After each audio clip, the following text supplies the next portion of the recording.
gönülsüz gelen sen gözlerinden bellidir.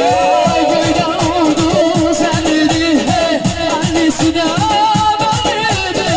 Sevilecek güzeli gözlerinden bellidir. Su gelen aman har gider.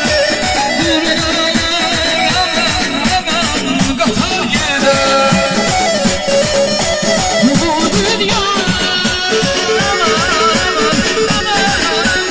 bir güzüdür, her yere rahat gider. Öyle yolcusu bellidir, ellisi de bellidir.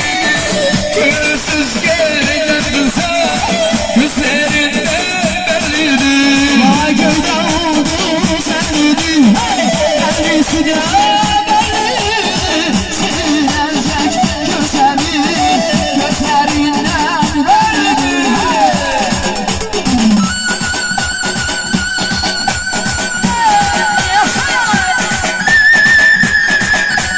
Hey sensin.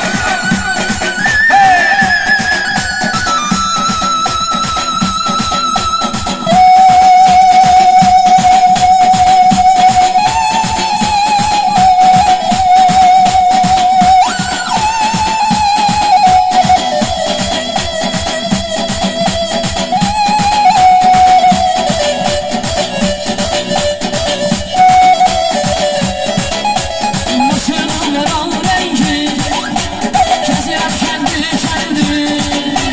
Gözüne de bir olan sarayım, biri sayıcılardı.